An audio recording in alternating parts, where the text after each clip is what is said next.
Јас предлагам и да почнеме затоа што кој како се уклучува, некои луѓе се најавија дека ќе се уклучат малце покасно, зависно од тоа кога како им се состаноците.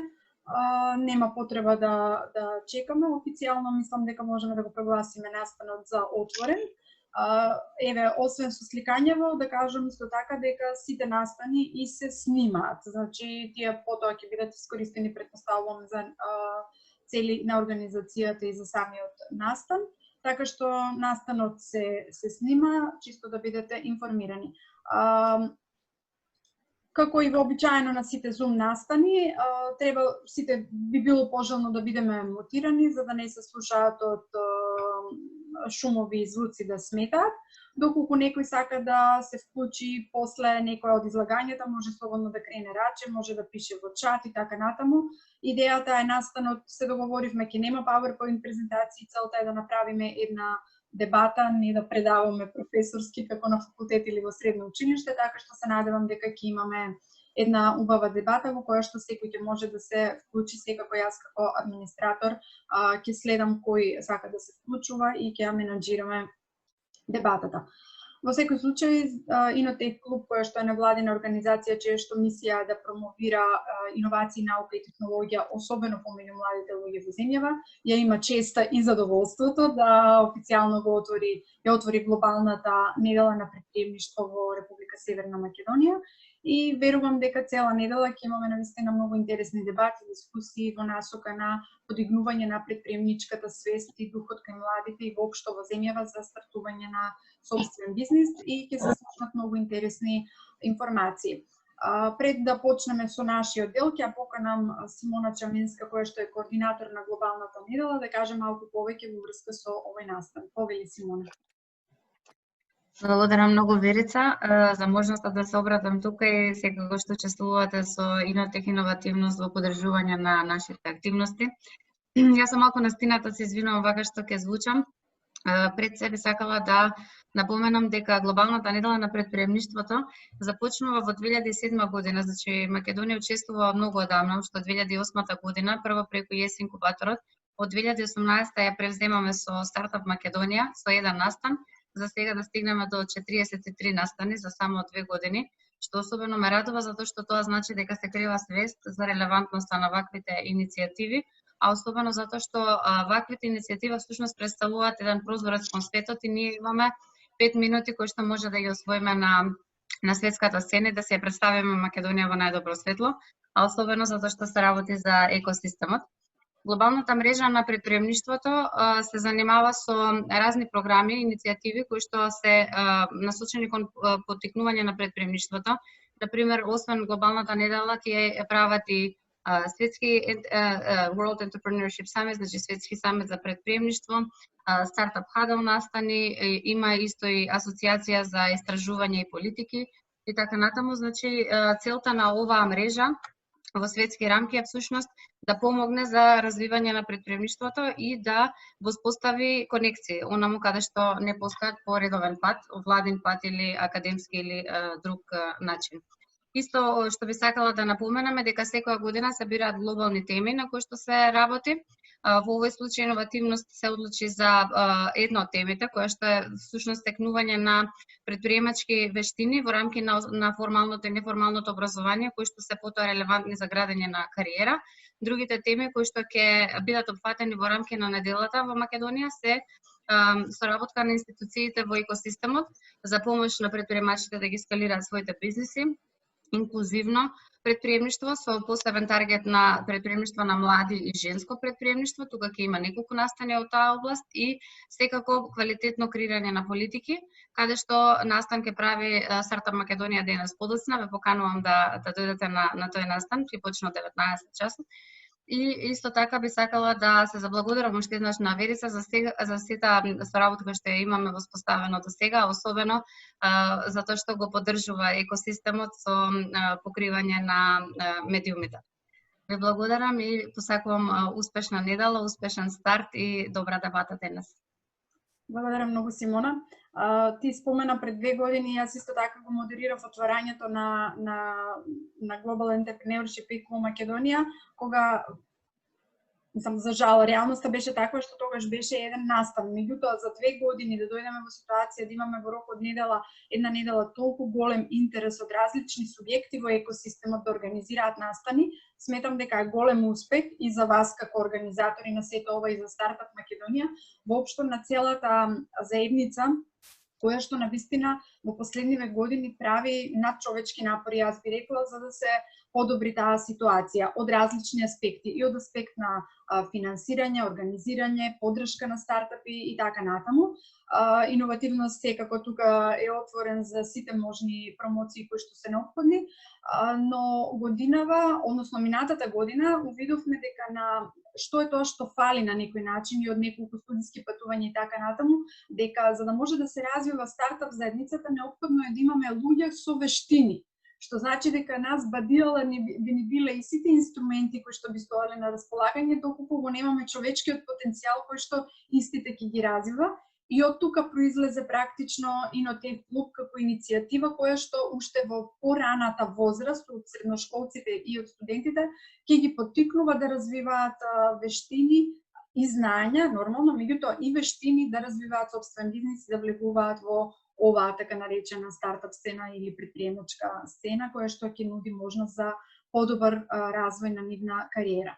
Јас не би зборувала за Инотех клуб, иако сум дел од тимот, туку ќе дадам збор на професорот Игор Јорданов, технолошко-металуршкиот факултет, кој што е лидер на Инотех клуб, да каже како се започна, како се одвиваше и каде сме во моментот.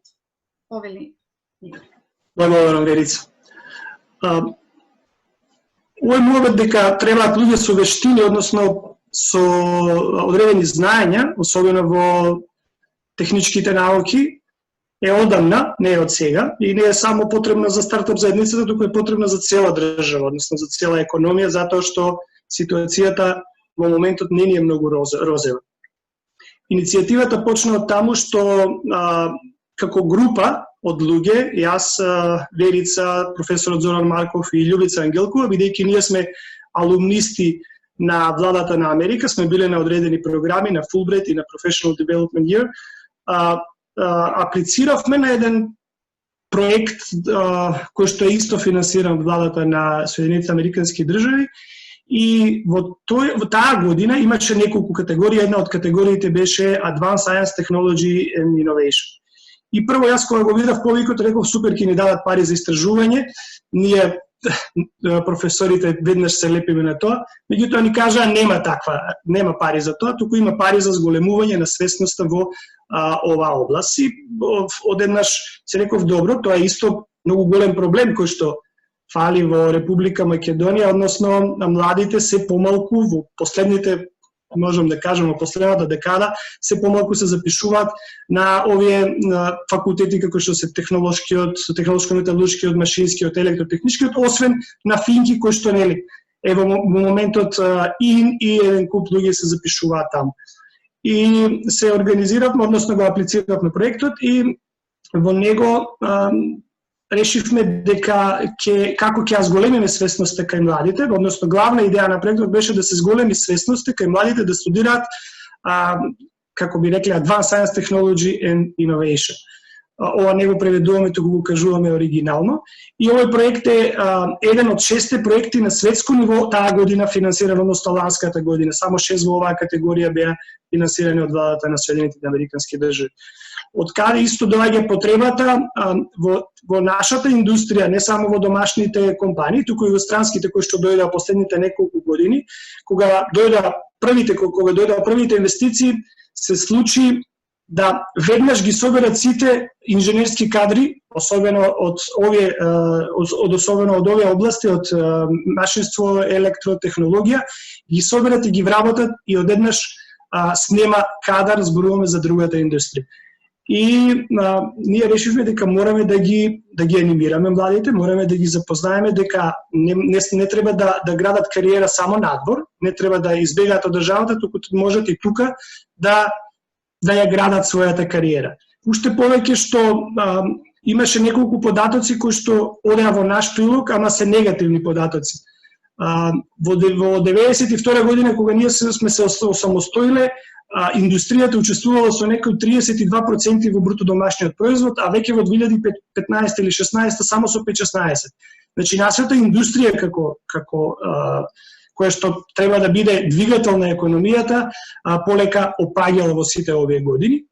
И затоа е потребна реиндустриализација, односно да се врати тоа индустријско производство, меѓутоа за да се врати се потребни луѓе со вештини. Не зборуваме само за инженери, туку зборуваме и за луѓе и високо квалификувани работници, меѓутоа што имаат одредени вештини.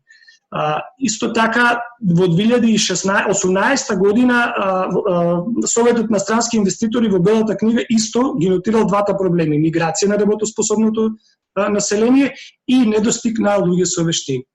Инотех како проект, односно како организација, како платформа, реши дека ова зголемување на свесноста помеѓу младите ќе го прави преку така наречени ино-кафе настани.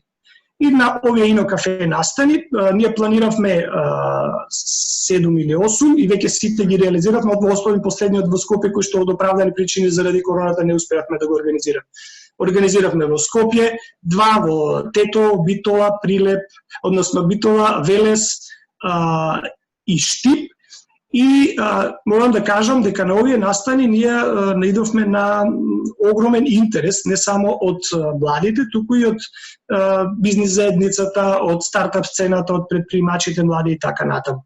На овие ино-кафе ние поканувавме луѓе кои што сакавме вака, концепцијски беше да има еден човек од, да речеме, од компанија која што е поголема, да има тим од млади предприемачи, односно од стартап сцената, и да има некој универзитетски професор, за да може да се слушнат сите приказни од различни аспекти, за да можат младите да сватат дека не е само академската заедница, не се само големите компании, туку дека постојат и млади луѓе кои што се занимаваат со иновации. Имаше огромен интерес и ние сме задоволни. Веќе имаме регистрирано околу 1000 членки, од кои што 70 до 80% се средношколци и универзитетски студенти, односно студенти. И имаме подпишано меморандуми за соработка со технолошко-металуршкиот, со машинскиот, со електротехничкиот, со природно-математичкиот, со Стартап Македонија, со СИТ и сега сме преговори со уште 2 компании. Значи, гледаме дека и компаниите кои што се, освен стартап заедницата, освен средношколците, и компаниите се задоволни од оваа иницијатива и силно ја поддржуваат, затоа што преку оваа иницијатива они гледаат дека со подигањето на свеста кај младите за Advanced Science Technology Innovation, и они си го гледаат користот дека ќе има луѓе кои што ќе можат понатаму да ги вработуваат. Од прилика тоа е во кратки црти. Благодарам, Игор. Покасно можеме во текот на дебатата да кажеме што понатаму и како планираме да си ја продолжиме нашата мисија. Оно што од овие настани произлезе како една многу позитивна работа е непосредноста во комуникацијата. Ние знаеме дека кога ќе се организираат настани каде што имаме, си извинувам пред да продолжам, Марија Димовска, затоа што ќе мора да отиде на состанок, значи ќе побара одобрување за фотографирање, но вакво виртуелно за на Facebook. Марија, повели, си извинувам. Да, поздрав и од мене, дечки. Моето име е Марија Димовска, јас сум проектен менеджер во Стартап Македонија и координатор за социјални медиуми во склоп на глобалната недела на предприемништво. Десна рака на Симона. И да, би сакала да ве поздравам сите, ви благодарам што сте тука, што го поддржувате стартап екосистемот со вашето присуство и љубопитност за информациите кои што Inotech Club како наши партнери организација ја поддржува глобалната недела на предприемништво и стартапите. И сега 3, 2, 1, насмевка. Благодарам многу. Добро, супер. Нешто уште, Марија, ќе додадеш? Па да, би сакала исто како и Симона да ве поканам да ги разгледате и другите активности во текот на глобалната недела на предприемништво. Се потрудивме да дадеме една богата содржина вложивме многу и труд, напор и енергија да бидат сите членови на стартап заедницата присутни, да имаат простор за глас и да истакнат својата работа и влог во нивните иновативни идеи. И особено ќе ни биде чест и многу драго ако присуствувате на нашиот настан, кој што почнува денеска во 19 часот на Стартап Македонија. Како се гледаме. Ти благодарам, Марија. Ти благодарам. Така, ние продолжуваме. Од овие настани се виде дека кај младите има доста интерес да бидат дел од истите, меѓутоа уште поважното е што кај големите компании, представници од поголеми веќе етаблирани компании, исто така имаше интерес да бидат на овие настани за да се запознаат. Ние иако велиме дека се знаеме, сепак сметам дека недоволно се познава она, да ја ставиме во наводници, класичната бизнис сцена и стартап сцената во Македонија, каде што гледам исто така доста голем простор за соработка во иднина.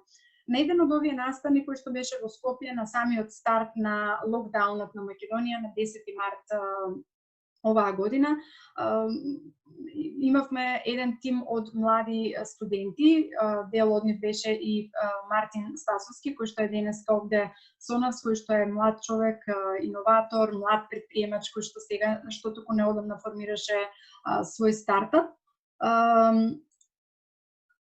Се извинувам само. Спикер ви. Добро.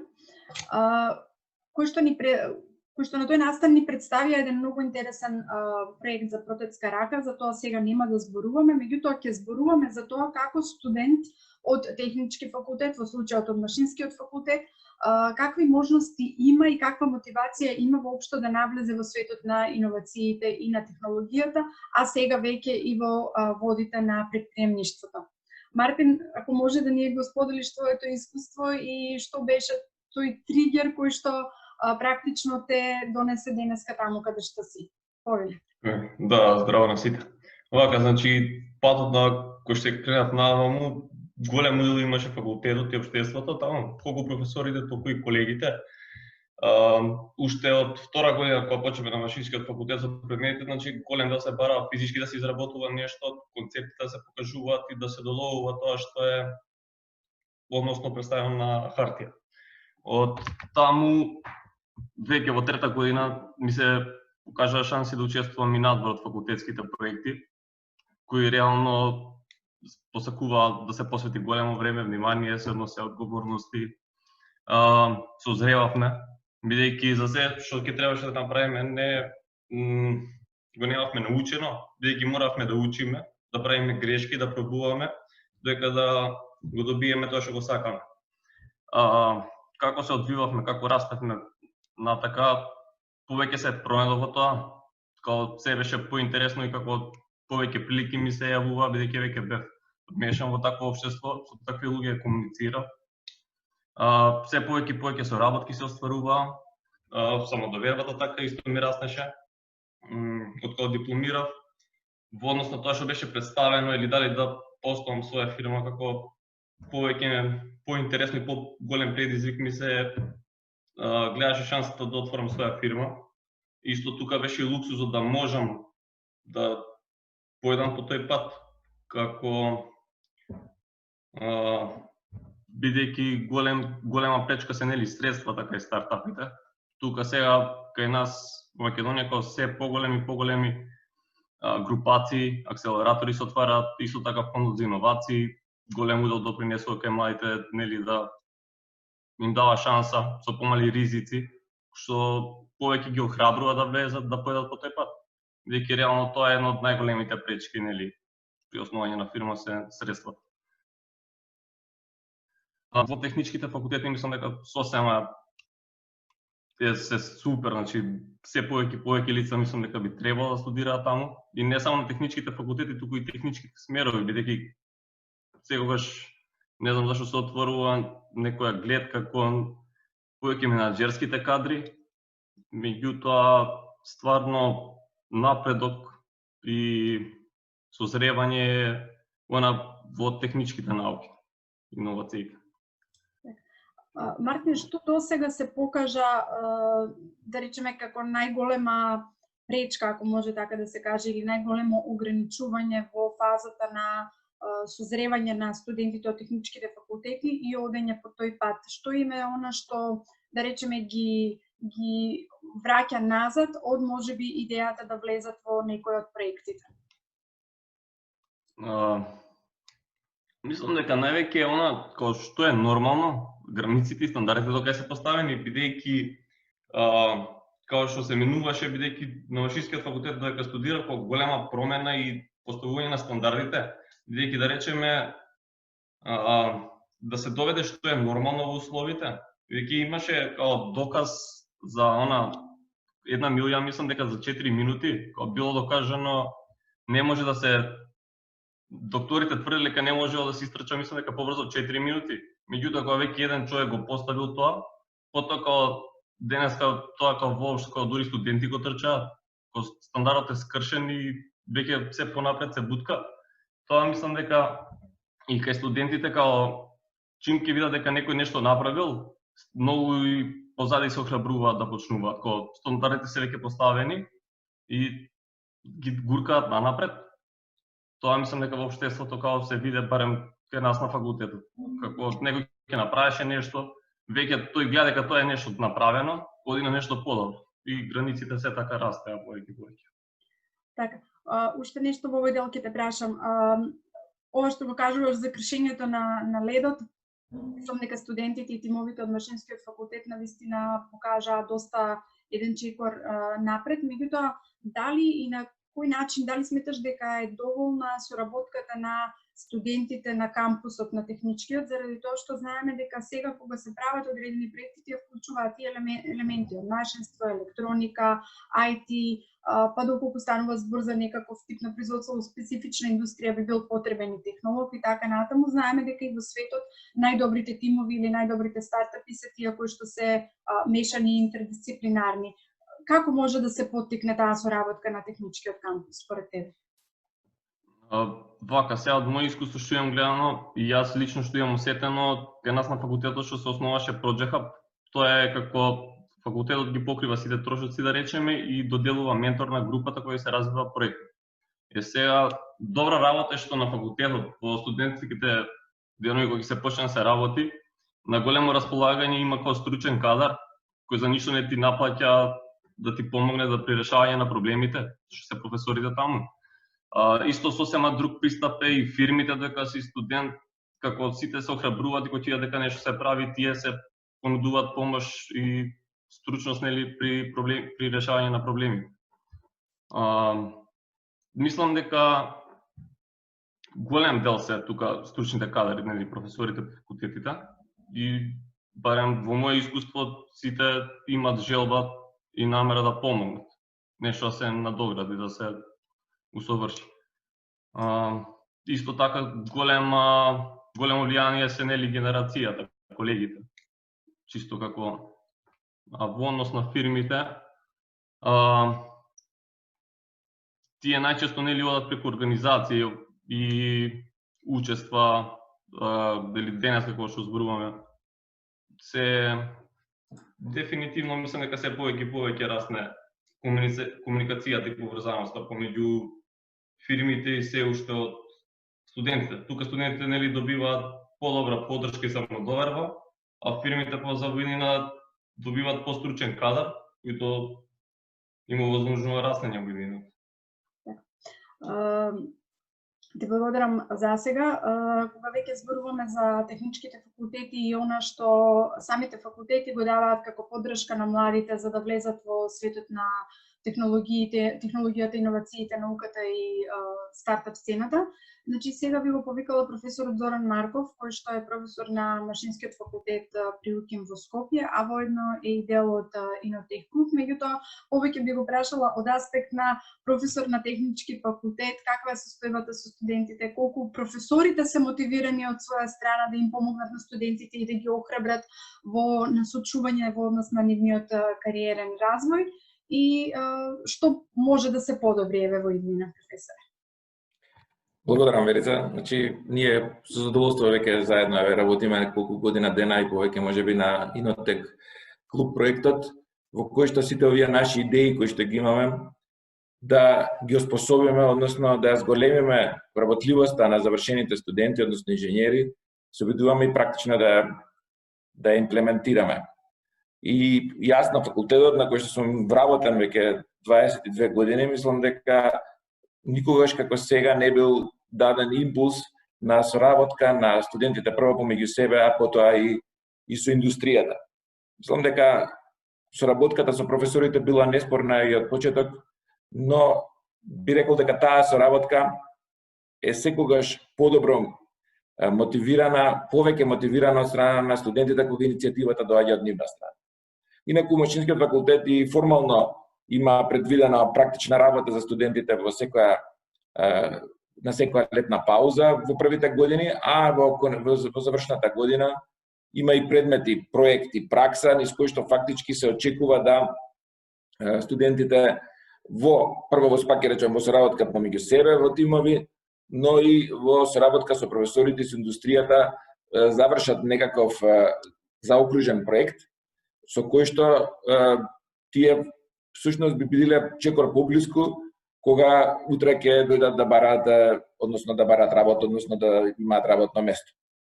Покрај овие активности ние секоја студиска програма, посебно која што се негува на Машинскиот факултет, организира и теренски посети, значи во индустријски капацитети, соработка со реалниот сектор.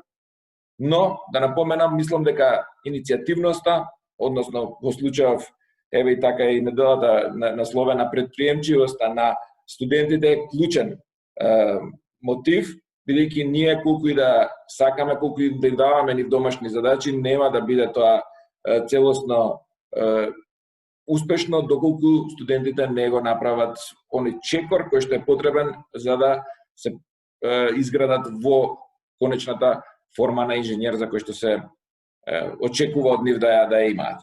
Сега ние тоа поттикнување на иновативноста, па и инвентивноста преку развивање на идеи и преку студентски проекти, формално и воведовме еден предмет кој што се слуша на студиска програма на англиски јазик, е кој што се нарекува Experts in Teamwork. Тоа се искуство од други универзитети, врвни универзитети во Европа, каде што е заклучено дека соработката на студентите не е добро да биде само помеѓу студентите од техничките науки, туку е добро да биде и со студентите од други науки, хуманистички да речеме, при што на еден ист проблем би решавале тимови кои што се од повеќе струки. И почетните резултати од еден ваков пристап, мислам дека навистина покажуваат дека тоа има доста добар ефект. И конечно Project Hub за кој што го спомна предходно Мартин е една од работите кои што навистина во последните 4 години под иницијатива на претходниот продекан за настава Бојан Јовановски, каде што 2017 година скоро 80 студенти по 2 години работеа на технички решенија, со индустријата имаше награди, но мислам дека Јасмина гледам дека е тука Пислевичка што не само што магистрираше на една од овие насоки за кои што зборувам, туку и беше активно вклучена во активностите на Project Hub, веројатно ќе може повеќе да каже. Морам да напоменам дека во ова општество во кое што денеска живееме со COVID-19 е навистина предизвик да се опстои на овие наши постулати, на овие наши идеи и желби, и едноставно би им заблагодарил на сите студенти кои што активно се вклучија во овие настани, во овие процеси и придонесоа да се одржи каков таков континуитет на овие активности, со желба просто да ова побрзо заврши, да можеме да се вратиме на нормалните начини на соработка која што ја имавме. И само уште една завршна реченица, мислам дека е многу важно при креирањето на подготовката, иновирањето, креирањето на студиските програми, директно учество да земе индустријата. Че ние фидбекот некако од студенти го имаме секоја година преку тие анкети кои што ги имаме, но мислам дека треба да креираме и еден фидбек од индустријата, ние тој го добиваме преку индивидуални контакти. Значи, би рекол дека еден поорганизиран, пометодолошки пристап на прифаќање на инпутот на индустријата и она што нив им треба при креирањето, односно иновирањето на студиските програми. Благодарам, професор Марков. Еве го спомнавме и Project Hub, чисто како една мотивација и останатите факултети да поттикнат програми од тој тип во кои што ќе ги мотивираат студентите и да работат и да се учат на предприемачки вештини или едноставно да си го истресираат полесно својот пат. Јасмина исто така и самата е еден млад иноватор на иновативност. Минатата година имавме интересна приказна и за незината иновација. Јасмина навистина би сакала да споделиш со нас и резултатите од Project Hub, меѓутоа еве и едно твое размислување и видување како може повеќе полесно да се мотивираат младите да навлегуваат во светот на технологија и иновации и навистина да придонесат кон развивање на што поиновативни решенија. Здраво на сите, ти благодарам, Вирица. Благодарам и за најавата и за поканата да бидам дел од ова. Како што напомена професорот, јас сум дел од Машинскиот факултет. 2009 се запишав до дипломски, 2017 магистрирав. Со пауза измеѓу, постојано присутна на факултетот, од желба што бев инспирирана од средината и од тоа што постојано гледав и таму начини како може нешто да се искористи. Покрај тоа со активности настрана од студентски организации, искористување на други прилики кои што ги имавме во соработка со самиот факултет или ги имав или индивидуално веќе бев инспирирана да ги искористам. Така и продолжив, бев инспирирана да останам на факултет од аспект на координатор на Project Hub, кој што јас навистина го поддржував како концепт и ме израдува тоа што самиот факултет ја препозна динамичноста и потребата да се направи нешто малце повеќе од самите пракси, од самата регуларна програма која што постои на факултетот како таква за иновира, која што би требало да ги инспирира студентите да иновираат. Project Hub работи на принципот да факултетот обезбедува средства за 6 до 10 проекти на група на студенти со своите ментори, ги реализираат своите идеи кои што ги имаат без разлика дали инспирирани од самото студирање или нешто настрана. Секогаш се користи приликата да теоријата се примени во пракса и така и се почувствува тоа што и професорот Марков го вели, да студентите кои што го направат тој Чекор Плюс сега и добијат шанса да го почнат од самиот факултет. Мартин е пример како тоа што веќе имал некаква поддршка и што имал прилика да развие една своја идеја или да работи во тим каде што развивал идеја, понатака може да продолжи во предприемништво. Од мојот аспект на предприемач, на иноватор, е истото што ви го рекла дека тоа не достигаше додека јас студирав и кога јас бев на таа средина каде што имав прилика за да нешто направам, па мојата иновација беше развиена во Германија, исто така со поддршка, стипендиска поддршка која што беше од институции поврзани со универзитетите. Значи, првиот чекор, особено за средини како нашите, особено за студенти кои што доаѓаат од ваква позадина, секогаш е доволно малку да има околина во која што може нешто да се направи и од каде што понатака ќе може да се развива. Тука би рекла дека и понатака и за другите иноватори кои што можеби не доаѓаат од тие универзитети, не доаѓаат од тие факултети, имаат таква идеја, е многу важно да имаат отворен простор и да професорите заедно со своите соработници во индустријата имаат слух да ги примат и да им помогнат на тие иноватори како би можеле понатаму да они својата идеја реализираат поконцепирано и поедноставно отколку кога сами би го оделе патот што треба да се изоди. Тоа е моето искуство и мојата препорака. Така. Може ли само накратко да сублимираш, Јасмина, од проектите на Project Hub, професорот спомна дека биле вклучени околу 80 студенти, кои се клучните лесни, да речеме, да се извлечат од ова, клучните заклучоци за тоа што и како младите понатаму може да се мотивираат. Ние не зборуваме, да речеме, за успешноста на специализирали, не. Доволно е што тие 80 луѓе воопшто се вклучиле во тој процес. Клучната забелешка и тоа што може да го извлечеме низ овој процес низ кој што поминавме ние е дека треба да се информираат прво студентите за таа можност, точно да им се презентира кој е потенцијалот во тоа што тие може да го направат и да се создаде самата средина за да они може да ги реализираат своите идеи. Важното е дека треба да има поддршка, треба да има соработка за да можат самите студенти да се гледаат како своите идеи може да бидат реализирани, бидејќи доаѓајќи од студентските клупи е невозможно да ги имаме сите информации, ниту да имаме перцепција за што се средината нуди, индустријата нуди, за да можат нивните идеи да бидат реализирани. Затоа Project Hub е успешен овие години, затоа што успева да спои индустријата и академијата заедно со студентските идеи и менторството да дојдат до своите резултати. Одлични поенти. Ти благодарам многу, Јасмина. Благодарам. Дали може би од публиката до оваа фаза има нешто, некој што сака да сподели, да додаде, да праша, доколку има слободно, нека се вклучи. Доколку не, ќе продолжиме со Давид Лазаровски во насока на ова што го зборуваме, навистина во изминатите 5 години, еве 6-та година колку што јас лично како новинар ја следам оваа сцена што се случува, се повеќе и повеќе млади луѓе и млади тимови работат на навистина иновативни решенија и не само што се иновативни, туку се и корисни.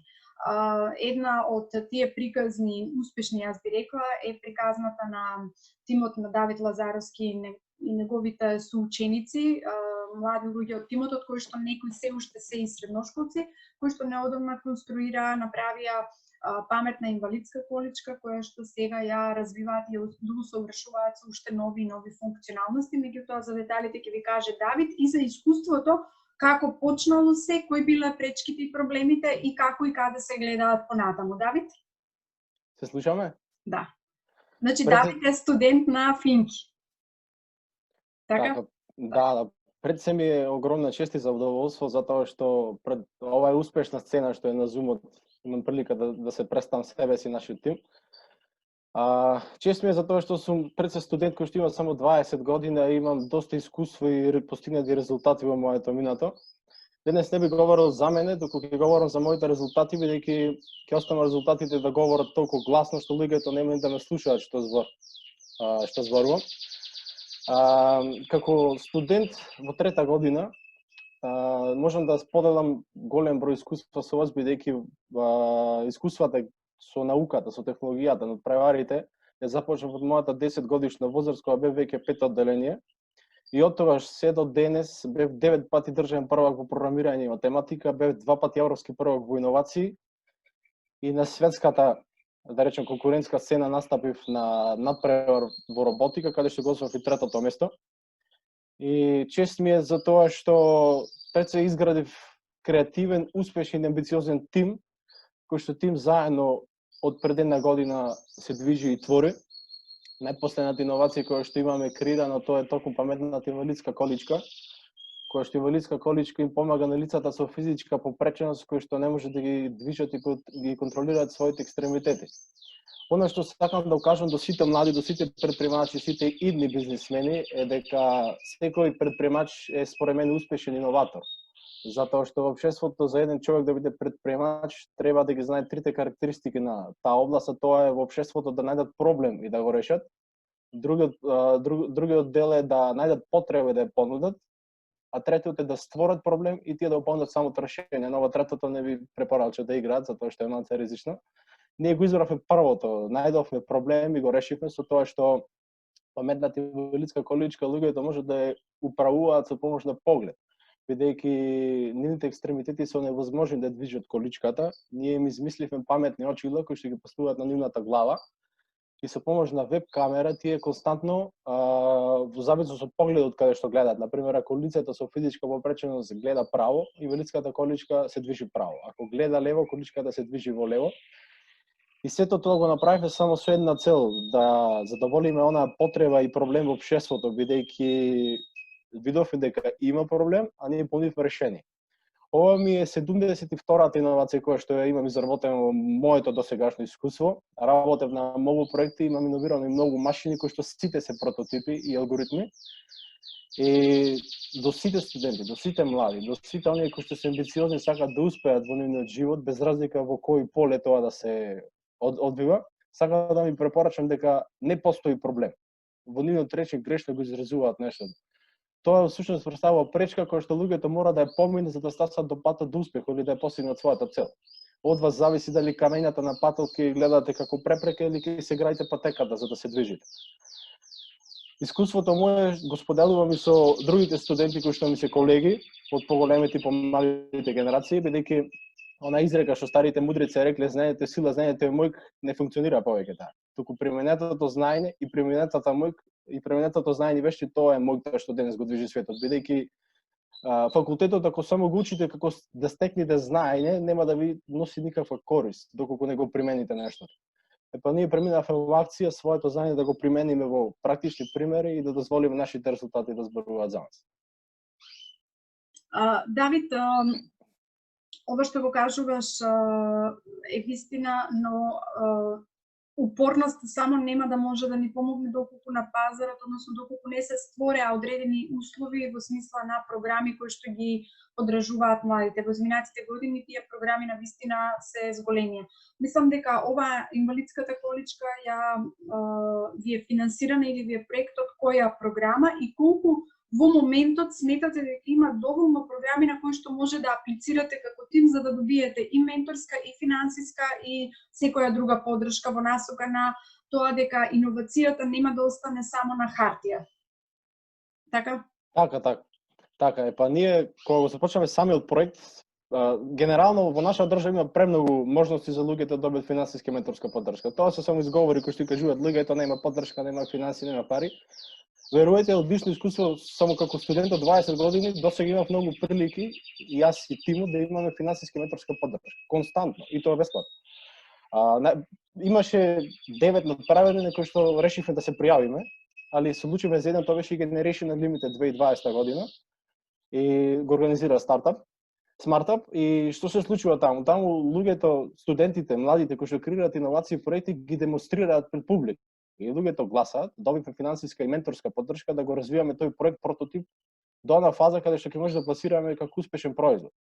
И верувајте, има премногу стартапи и премногу акселератори кои што помагаат, али луѓето не мислат дека треба тие да ги викнат, тие да им понудат нешто. Не, туку треба вие да креирате проект, бизнис модел за нештото, да го понудите вие, а тие секогаш стојат со отворени раце да ви помогнат. Така. Тоа значи дека треба да го менуваме на некој начин и начинот на размислување, на тоа дека треба сами да се понудиме, дека треба сами да се испрезентираме, да не чекаме некој да ни дојде. Се менува ли таквиот мајндсет кај младите? Еве, претпоставувам дека ти како млад човек кој што веќе си навлезен во таа сфера си обкружен со останати млади луѓе кои што исто така се иноваторски настроени. Се менува ли пристапот кај самите млади? Да, јас генерално го немав тој пристап во минатото, бидејќи мојот мајндсет беше насочен кон други работи. Тие беа конкретно зацртани само да речам на иновирање на проекти некакви, али проектот пред се колку и да биде успешен, ако не се добро пласира на пазарот, тој нема никаква вредност. Оно што го кажа, применетото знаење мојка, не само знаењето. И генерално сите иновации кои што ги креира во минатото, мојот мајндсет беше насочен на тоа само да се креираат и толку рекреативно. Али за да се смени еден начин на размислување, верување кај еден млад човек, еве конкретно кај 20 години, пред се има 3 извори на литература кои што мора да се дружи. Тоа се книгите, успешните луѓе на прво место, затоа што тие се тие кои што ги споделуваат искуствата. И она што вие го правите во текот на вашите секојдневни активности, се влијае. Која музика слушате, како се облекувате, кој стил на живење го имате и се. Пред се вашето обкружување може да ве насочи на таа сфера. Јас бидејќи кога сака да навлезам на нештото, идол ми беше Илон Маск, собственикот на Тесла. И сега самиот во себе си реков, она што тој го прави, сакам јас да го правам. Па тоа ќе следам него што прави, не некој што не ми е идол. И затоа следете ги луѓето кои што веќе го имаат тоа искуство и успеале во таа, да секогаш ви го кажуваат правиот пат и ви го скратуваат за многу постојање. Така. Ти благодарам, Давид, многу. Тука би предложила еве повторно да ни се вклучи Мартин. во оваа насока, ти што би кажал, дали според тебе, како човек кој што неодамна формираше стартап, има доволно финансиски извори на форми на поддршка за младите предприемачи кои што на само 20 и неколку години ќе се решат да влезат во свој бизнес, зборуваме во контекстот на нашата земја? Да, дефинитивно сметам дека има. Дури сметам дека конкуренцијата не е на толку високо ниво поставено, што мислам дека лесно би можело да се дојдат тие средства. Сега работата е зависност во кој колку ви нуди и колку ви бара, ама тука се зависи во однос па и на тоа што моментално работите и развивате, бидејќи како најдобра верзија моментално сега што мислам дека фондот за иновација се остава во ваша сопственост, вие развивате и ако успешно пласирате производ, ројалти плаќате само назад во однос до одредена квота. Со другите акселератори и што нудат, мислам дека сега сепак секој повик различни услови има, ама мислам дека се подобри и подобри стануваат секојдневно. Треба само да видите што вас ви одговара, каква помош ќе ви понудат, дали само финансиска, дали менторска, ама секако мислам дека има премногу. Така. Што и недоволно искористено дури кај нас мислам. Во момент. А кој се според вас сега од искуството до сега клучен фактор да се успее? Во смисла рековме дека постојат форми на поддршка од моментот кога ќе се реши да се прави некоја иновација. Постојат форми на финансиска поддршка, треба да се најде најсоодветната. Имам читано некои анализи во светски рамки дека клучен фактор зашто добри иновации пропаѓаат се практично неконзистентноста на тимовите. Дали тоа е случај и кај нас и во нашите стартапи? Дека доколку тимот не остане конзистентен на бутвање на идејата, дека навистина успешен проект може да пропадне. Да, дефинитивно, бидејќи не оди сега што сме го замислиле или као едно во однос временски, другото е пречките, бидејќи секојдневно може да искачаат пречки, што се мисли дека решен е проблемот, а во иднина да се отворат сосем нови и нешто што сме замислувале дека е нерешливо кога да се реши во еден ден.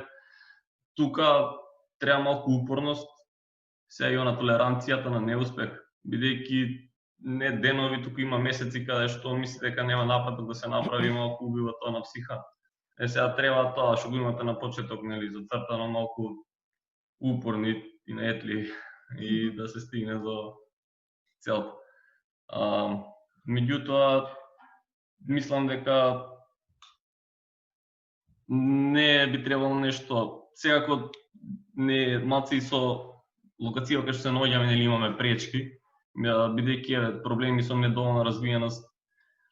Индустријата како индустрија доста е развиена кај нас, меѓутоа тоа си индустријата и посебен свет. Меѓутоа на некои материјали, јас лично што сум имал потреба или електроники, као за домашна употреба како корисник за некој концепт да се потврди, мора малку да се порачува се од странство, да се чека повеќе време, малку тука искачаат компликациите. Се зборуваме како стартап, бидејќи големи фирми, нели, па не има проблем. Тоа е најголем како ресурсите, како и покрај средствата да се добијат, нели, после да се набави опремата. Меѓутоа се мислам дека повеќе се развива и дека мислам дека и работилници почна во Скопје да се отвараат, кои нудат 3D принтери, некои полесни машини и такви работи кај што можете да влезете и за некоја одредена сума да ги користите, што мислам дека прифатливи се. Така, значи во секој случај амбиентот во оваа насока се подобрува. Дали може да слушнеме еве од професорите универзитетски, пошто се тука денеска со нас и од професорот Јорданов и од професорот Марков, некој размислување дали факултетите, академијата планира, размислува воопшто целата професорска фела малку повеќе да се вклучи во оваа сцена, да даде уште посилен импулс на младите, затоа што на крај на ден бенефитот ќе биде на сите страни. Добре, јас ќе кажам, значи јас мислам дека некакви и институционални, но и индивидуални такви линкови примери се веќе дадени и сметам дека во овој момент сме на добар пат да тие студенти кои што сакаат да го истражат, да го развијат својот инженерски, но и предприемнички дух, но и желба во животот да го прават тоа, не само да завршат и да работат некаде за плата, мислам дека во овој момент ги имаат повеќе можности од порано да тоа го направат, како преку организираните активности на факултетот, но и преку личните контакти што ги имаат, да речеме, со дел од професорите кои што се вклучени во нивното формално образование, и на тој начин да всушност се развиваат не само себе си, но и да се осознаат можеби на друго светло отколку само како студенти. Благодарам. Соработката, односно ангажирањето на младите или на студентите за време на студии секако е и барем кај нас на Технолошко-металуршкиот факултет секако и за време на самите вежби, затоа што ние имаме многу практична работа, меѓутоа и за изработка на самите дипломски работи. Меѓутоа, мислам дека една работа фали кај професорите, а тоа е да не ги ангажираме младите студенти само за да бидат како дел од некое истражување, кое што истражување, да речеме, ќе заврши само со некоја публикација научна, туку ние мораме да ги научиме да прават одредени истражувања или одредени работи кои што ќе имаат практична примена. Мислам дека тој дел малце ни фали, поготово кај нас, ние како факултет, ние се фалиме дека, не знам, многу наука имаме, објавуваме и тоа е точно, меѓутоа на крајот кога тоа треба да се финализира во некој прототип или нешто слично, тогаш ние тој дел ни фали, како што кажа Давид, на крајот ние мора да завршиме со некој производ кој што ќе се продаде на пазарот. Тој дел мислам дека како професори и ние тоа треба да го надминеме, затоа што не сме ние тие што знаеме се, туку треба и да учиме од младите предприемачи. Едно искуство, додека бев во Америка, во тимот во кој што работев, таму работев многу на отпорни материјали, на крајот супервизорот, односно професорот кој што патеме мои години, ми вели: Игор, јас ова сето морам да го продадам за да добиам пари за нови проекти и така натаму. Треба и ние да го смениме мајндсетот, како што младите го менуваат. Меѓутоа, мора да има силна соработка помеѓу професорите, студентите, средношколците. Тоа е еден мој заклучок. Оно што дава надеж и оптимизам е дека од ова што го слушнавме и од искуствата и на Давид, Мартин, Project Hub, Јасмина, е дека таа конекција почнува да се создава, почнува да се мотивира што повеќе. Резултатите се видливи преку различни проекти, од кои што дел веќе си го нашли својот комерцијален пат, меѓутоа сега работата е како сето ово малце уште повеќе да го зајакнеме и да го поттикнуваме. Игор, дали и како Инотех клуб во иднина ќе продолжи, затоа што зголемувањето на свесноста е работа која што секако ќе се продолжи, тоа е нешто што мора континуирано да се прави, особено кај помладите, средношколците пред да изберат што ќе се запишат, но што е оно што вие следно сакате да го понудите? Вака, проектот официјално завршува до крајот на календарската година, меѓутоа тој секако ќе продолжи затоа што има многу заинтересирани компании кои што би го поддржале пред се финансиски. Сите работи и активности мора да бидат поддржани финансиски за да ние можеме нашата мисија да ја продолжиме. Плюс добро е тоа што и факултетите, и младите иноватори, и како што реков, компаниите се тие кои што стојат позади нас и со тоа што веќе имаме и со вакви подпишани меморандуми за соработка, ние знаеме дека ќе продолжиме и следната година со активности само да заврши овој дел што оваа криза со ковидот, затоа што малку сме оневозможени, бидејќи нашата цел е да не ширењето на оваа идеја, односно на мисија, да биде преку непосредно презентирање, ама во, како да кажам, во неформална атмосфера. Имаме и друга идеја, односно да поддржиме, затоа што во бордот на експерти има исто многу професори, многу иноватори, да поддржиме и одредени тимови, ама за тоа ќе зборуваме во некоја следна прилика. Благодарам. Давид Мартин, сепак фокусот на оваа дискусија ни се младите и како идна сила на економијата, особено на сцената на микро и мали предпријатија или стартапи, како веќе сакаме да ги наречеме. Што вие од аспект на млади иноватори предлагате да се промени во различни сегменти? Што може да биде подобро за да вашите колеги и идни колеги да добијат уште подобри стартни позиции во иднина? Така, па моето лично искуство и мојата перцепција која што гледам на нештото е тоа дека има интересна бизнис клима и поддршка за стартапи во нашата држава, али она што кажа првично мора да си го сменат своето верување младите. На прво место е тоа. Второ место, во нашата држава, бидејќи генерално има млади таленти кои што своите знаења не му се изнесени на површина. Например, лично јас имам колеги кои што имаат огромно количество на знаење и креираат различни иновации, ама професорите, нивните ментори не ги научиле како тие знаења да ги пренесат. И она што мислам дека фали кај нас пред образовниот систем, на прво место е тоа, дека децата што мала возраст мора да се едуцираат што значи тоа уствари маркетинг. Како да се продадат самите себе, како да го менеџираат своето време, што се тоа финансии, што е тоа бизнис, како бизнисот функционира, што се инвестиции и слично, за кога ќе дојдат до таа позиција, конкретно како ние, кога веќе имаме некој прототип кој што сакаме да стане производ, да знаеме што го прави и каде да го пласираме. А државата има, тоа се само изговори дека нема поддршка, државата има, али верувате дека она што таргет мора да се смени кај луѓето и кај сите студенти, тоа е нивниот начин на размислување. Така, благодарам. Мартин, имаш да додадеш нешто во овој дел? Јасмина, исто, доколку имате?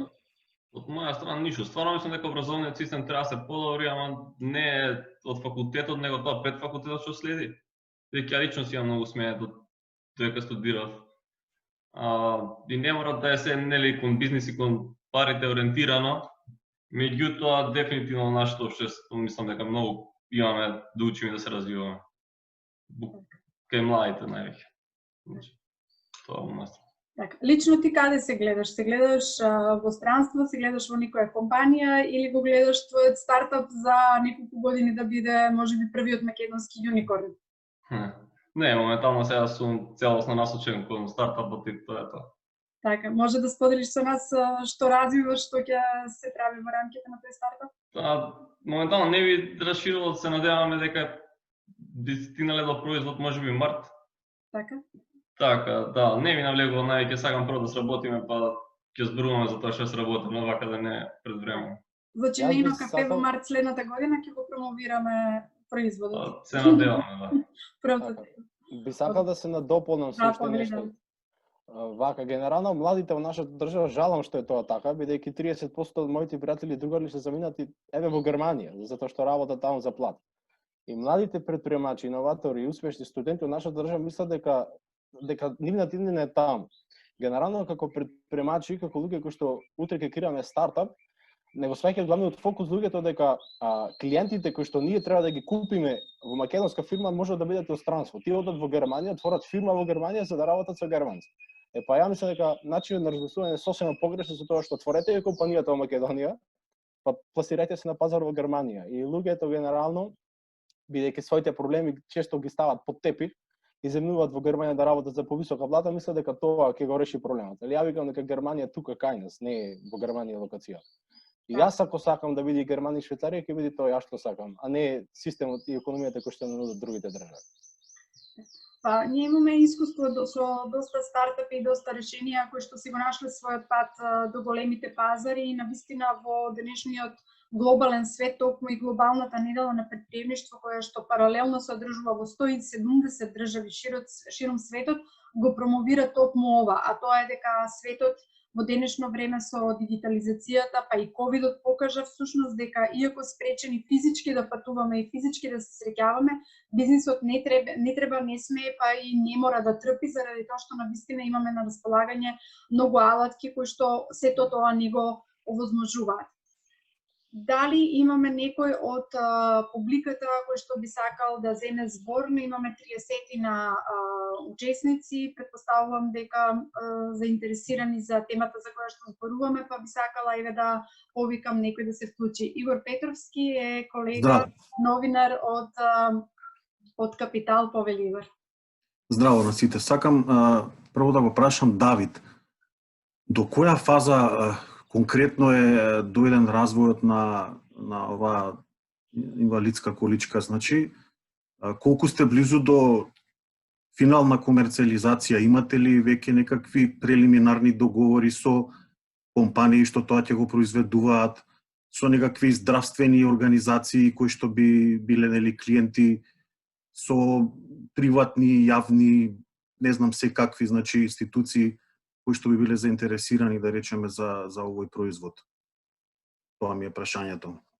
Така.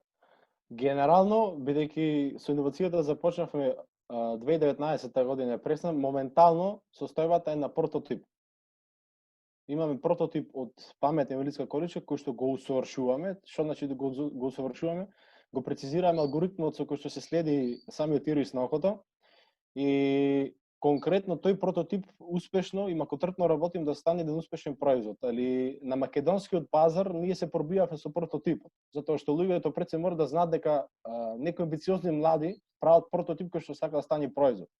И она што сакам да кажам дека ние добивме порачки за да купат инвалидска количка, ние уште имаме прототип, не производ. Едно што сакам да кажаме дека успешен прототип секогаш ќе биде 100% успешен производ. И прототипот конкретно составен убаво спомнавте и здравството го спомнавте тука, бидејќи самиот проект со паметната инвалидска количка составен од два дела. Едниот е систем мониторинг за следење на здравјето на лицето со физичка попреченост и самата паметна инвалидска количка. Али како заседна целина систем мониторингот за здравје може да се конкретно кај матичен лекар, да речеме. Тој дел, тој хардвер може да го понуди на своите пациенти, едината здравствена состојба да следи на обична апликација или веб страница. Така да вие не мора да одите на преглед, бидејќи секој сите сензори на вас кои ќе поставите сите податоци ќе пренесуваат. Генерално имаме огромна поддршка пред се од големите акселератори во нашата држава, али она што од нас се бара е да го усовршуваме проектот. Не е битна само поддршката кога нема резултат од нешто. Ние сакаме прво да постигнеме резултатот во прототипот, тие да видат дека функционира, па потоа да се пласира во производ. Благодарам. Друго некое прашање или коментар? Слободно вклучете се, само unmute направете и може да се приклучите со дискусија.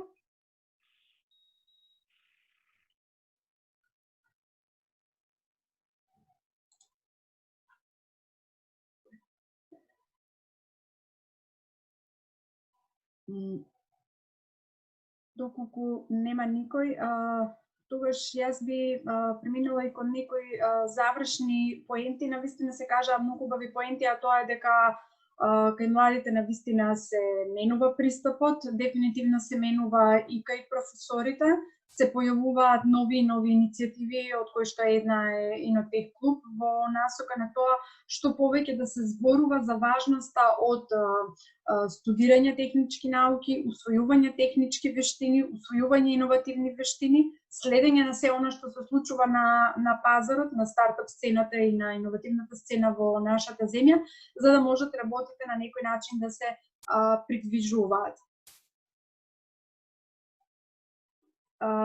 Читам еден коментар. Марија Танасовска, прекрасен настан, од ова гледам дека треба многу да се работи на запознавање на студентите со можностите кои ги има екосистемот.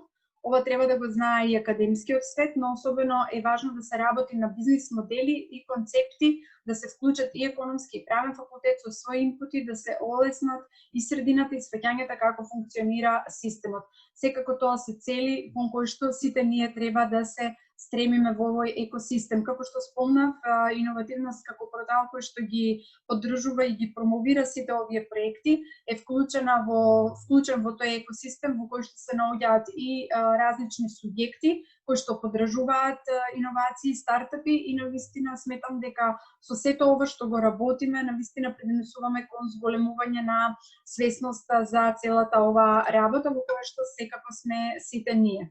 Дали може би професор Марков, професор Јорданов би кажале некои завршни зборови пред официјално да го прогласиме настанот за завршен и секако доколку некој друг нема нешто да додаде? Сметам дека дефинитивно мораме да продолжиме сите да соработуваме заедно. Тоа е така наречен трипл хеликс, кој што моментално и Европска унија доста го турка.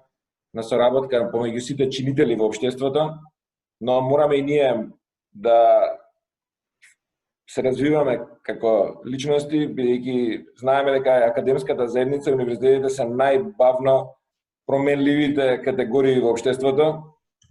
За жал, иако би требало да се некаква авангарда на интелигенцијата, сепак мислам дека тромоста не е една одлика која што со години наназад. Се надевам дека сите овие иницијативи дека ќе ни помогнат. Фидбекот од студентите ни е исклучително важен, фидбекот од индустријата исто така. И сметам дека сите заедно можеме ова да го направиме навистина за да функционира и да биде успешно приказна за сите нас. Благодарам. Благодарам. Јас на крајот, што Цоки кажа скоро се, што и ја мислев, меѓутоа само да се заблагодарам на сите што беа присутни и ќе кажам дека Инотех клуб ќе продолжи понатаму да ја остварува својата мисија, односно да ја зголемува свесноста за Advanced Science Technology Innovation. Ви благодарам. Благодарам на сите. Мислам дека во 60 минути кажавме интересни работи, зборувавме за можностите и дојдовме до заклучоци кои што и во иднина ќе треба како една заедница, сите здружено и заеднички да ги поддржуваме и да ги поттикнуваме за да добиеме една економија и младина која што ќе сака навистина да остане во нашата земја и да дава придонес за нашата економија. Ви благодарам на сите и во името на Инотех клуб еве се заблагодарувам на можноста, честа и задоволството да бидеме премиерно да ја отвориме глобалната недела на предприемништво и да ги проследиме настаните кои што следуваат, од кои што сум уверена дека сите можеме многу да научиме. Благодарам уште еднаш на сите на присуството. Благодарам, пријатно.